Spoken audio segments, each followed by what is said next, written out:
బ్రహ్మదేవుడు 4 వేదాలను సృష్టించి యోగ నిద్రలోకి వెళ్ళిపోతాడు. ఆ టైంలో హయగ్రీవ అనే రాక్షసుడు ఆ వేదాలను దొంగలించి సముద్రంలో దాచేస్తాడు. భూమిపైన సత్యవ్రత అనే మహారాజు నది ఒడ్డున తర్పణం చేస్తుంటాడు.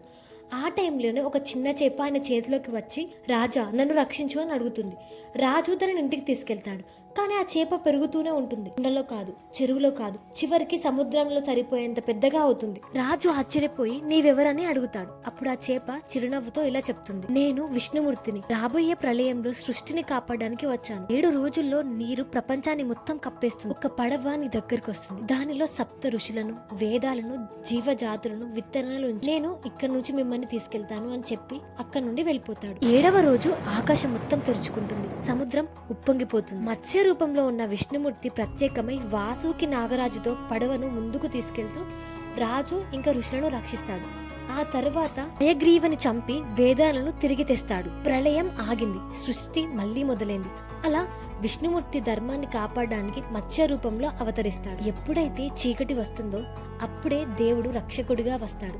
సముద్ర మధ్యలో మదనం చిలికే టైంలో మందార పర్వతం ఆ సముద్రంలో మునిగిపోతుంటే అప్పుడు సముద్రంలో నుండి ఒక విశిష్ట శక్తి, అతని విష్ణుమూర్తి యొక్క 2వ అవతారం, కూర్మావతారం. త్రేతాయుగంలో దేవతలు అమృతం కోసం సముద్రాన్ని మదనం చేయాలని నిర్ణయించుకుంటారు. మంత్ర పర్వతాన్ని చక్రాలుగా పెట్టి వాసుకి సర్పాన్ని రోప్గా వాడతారు. కానీ దేవతలే సరిపోక అసురులను కూడా పిలుస్తారు. ఎందుకంటే మదనం కోసం ఎక్కువ శక్తి కావాల్సి ఉంటుంది. అలా జరుగుతున్న టైంలో వాసుకి సర్పం తన బాడీలో నుంచి విషాన్ని బయటకి కక్కేస్తుంది. దేవతలు, అసురులు భయపడి కైలాసానికి పరిగెడతారు. శివుణ్ణి ప్రార్థిస్తారు. అప్పుడు శివుడు ఆ విషాన్ని తాగేస్తాడు. కానీ పార్వతీదేవి ఆ విషాన్ని శివుని కంఠంలోనే ఆపేస్తుంది. ఎందుకంటే క్షేత్రాన్ని రక్షించడానికి. అందుకే మనం శివుణ్ణి నీలకంఠ అని పిలుస్తాం. తర్వాత మదనం మళ్ళీ కొనసాగుతుంది. చివరికి అమృతం వచ్చేస్తుంది. దేవతలకే రావాలి, రాక్షసులు తాగితే భయంకరం. అందుకోసమే విష్ణుమూర్తి మోహిని అవతారంలో మారి ఆ అమృతం కేవలం దేవతలకు మాత్రమే అందేలా చేస్తాడు. విష్ణు భూమి అంతమవుతుంది అనుకునే టైం వచ్చి సముద్రం అంతా మునిగిపోయింది. భూమాతను తలకిందులుగా చేసి పాతాళంలో దాచేశాడు ఒక రాక్షసుడు. అతని హిరణ్యాక్షకుడు. ఇప్పుడు విశ్వంలో ఒక దివ్య స్వరం వినిపించి భూమిని తిరిగి పైకి తీసుకురావడానికి నేను వస్తున్నాను. ఇది విష్ణుమూర్తి యొక్క వారాహ క్షణంలో స్వరం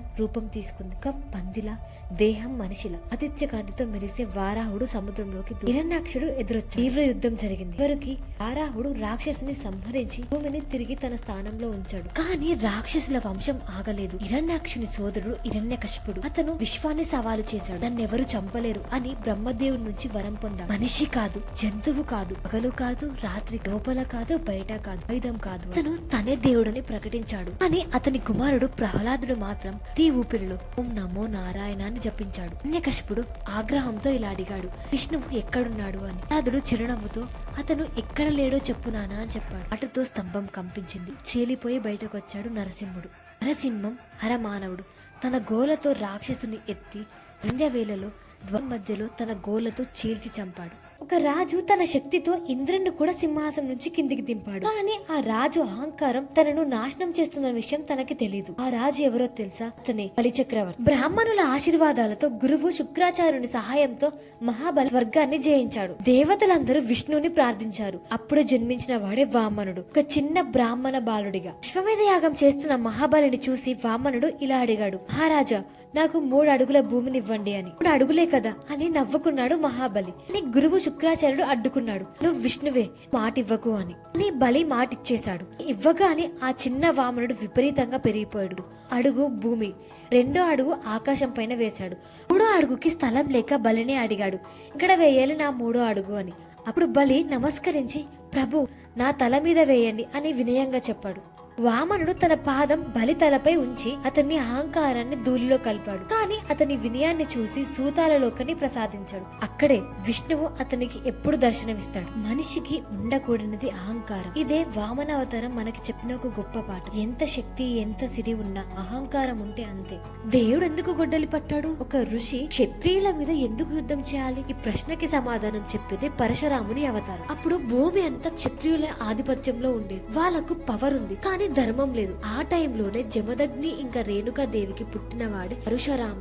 పరశు అంటే గొడ్డలి. ఒక రోజు కార్తవీర్య అర్జున అనే రాజు పరశురాముని యొక్క తండ్రిని అవమానిస్తాడు. ఆ రోజు కామ్గా ఉన్న పరశురాముడు ధర్మం అనే అగ్ని వెలిగిపోయింది. ఆయన ఆ రోజు ఏమన్నాడంటే, ఈ భూమిలో అధర్మం చేసిన క్షత్రియులు లేకుండా చేస్తాడు. ఇప్పుడే మొదలు పెట్టాడు క్షత్రియుల మీద యుద్ధం. ఒకసారి కాదు 21 సార్లు భూమిని అధర్మం నుంచి శుద్ధం చేశాడు. కొంతమంది క్షత్రియులు భయంతో గాజులు వేసుకుని తప్పించుకున్నారు. అలా పరశురాముడు క్షత్రియుల మీద యుద్ధం చేశాడు. పరశురామ స్టోరీలో వాయిలెన్స్ కాదు, జస్టిస్ ఉంది. ఆయన మనకి చెప్పిన అర్థం చాలా సింపుల్. పవర్ ఉంటే కంట్రోల్ ఉండాలి, యాంగర్ ఉంటే రీజన్ ఉండాలి. నీకు స్ట్రెంగ్త్ ఉంది కదా, ఇలాంటి స్టోరీస్ కావాలంటే లక్ష్యం స్టోరీ. అహంకారం కోసం కాదు. ఒక దేవుడు స్వయంగా భూమికి వచ్చి రాజుగా అన్ని కష్టాలు పడడానికి కారణం ఏంటి అని ఎప్పుడైనా ఆలోచించారు? అదే రామావతారం.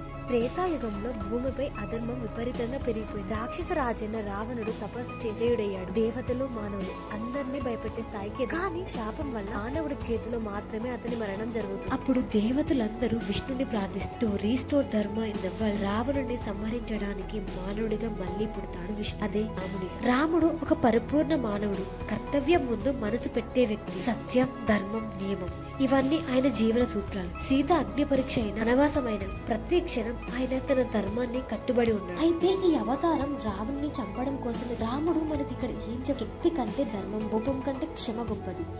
ఎందుకు ఒక దేవుడు చిన్న బాలుడుగా పుట్టి మాయాజలంతో నిన్న జీవితం గడిపాడు అని ఎప్పుడైనా ఆలోచించారా? అదే కృష్ణ అవతారం. ద్వాపర యుగంలో భూమి మీద అధర్మం మళ్లీ పెరిగి హంసుడు అనే రాక్షస రాజు తన సోదరి దేవకి పిల్లలందరినీ హత్య చేశాడు. అప్పుడు భూదేవి విష్ణువును ప్రార్థించింది. అప్పుడు విష్ణువు నిర్ణయించుకున్నాడు ధర్మాన్ని రక్షించడానికి, రాక్షస రాజు కంసుని సంహరించడానికి, సత్యం మరియు జ్ఞానం ద్వారా భూమిని మార్గదర్శనం చేయడానికి కృష్ణుడిగా అవతరించాలని. చిన్నప్పటి నుంచి కృష్ణుడు మాయామయుడు, కానీ ప్రతి చిలిపితనం వెనుక ఒక గంభీరమైన అర్థం. కాళీయ మర్దనం, గోవర్ధనగిరి ఎత్తడం, రాధతో ప్రేమ ఇవన్నీ మానవులకు ఒక సందేశాన్ని ఇచ్చి భయాన్ని జయం, ప్రకృతిని గౌరవించాలి, ప్రేమను పవిత్రంగా చూడాలి. తరువాత కృష్ణుడు కురుక్షేత్రంలో అర్జునునికి చెప్పిన భగవద్గీత అది మానవ జాతికి శాశ్వత మార్గదర్శకం. ఒక యుద్ధం చేయకుండా, కత్తి పట్టకుండా శాంతి కోసం పుట్టడం వెనుక కారణం ఏమిటి అని ఎప్పుడైనా ఆలోచించారు? అదే బుద్ధ అవతారం.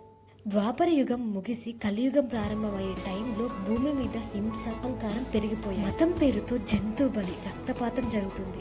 ఆ టైంలో విష్ణువు నిర్ణయించుకుంది, ఈసారి నేను యుద్ధం కోసం జ్ఞానం కోసం అవతరించి. అలా గౌతమ బుద్ధుడు జన్మించాడు. శుద్ధోద్ధర మహారాజు మాయాదేవి కుమారుడిగా కపిలవస్తు. సంపద, రాజ్యం, సుఖాల మధ్య పుట్టిన ఆయన మనసు మాత్రం ప్రశ్నలతో నిండిపోయింది. జీవితానికి అర్థమేమిటి?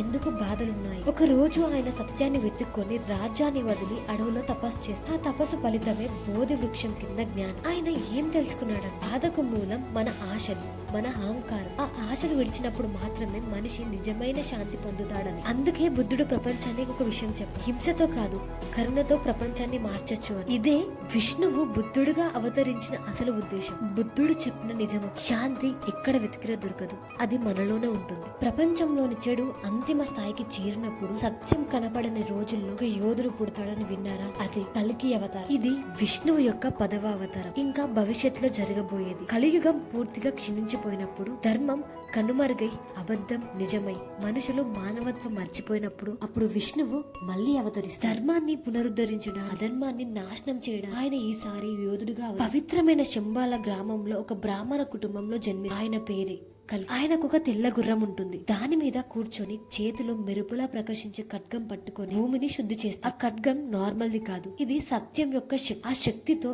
ఆయన ప్రపంచాన్ని తిరిగి సత్యయుగం వైపు నడిపిస్తారు. కల్కి అవతారం అంటే అంతమనే కాదు, అది ఒక కొత్త ఆరంభం.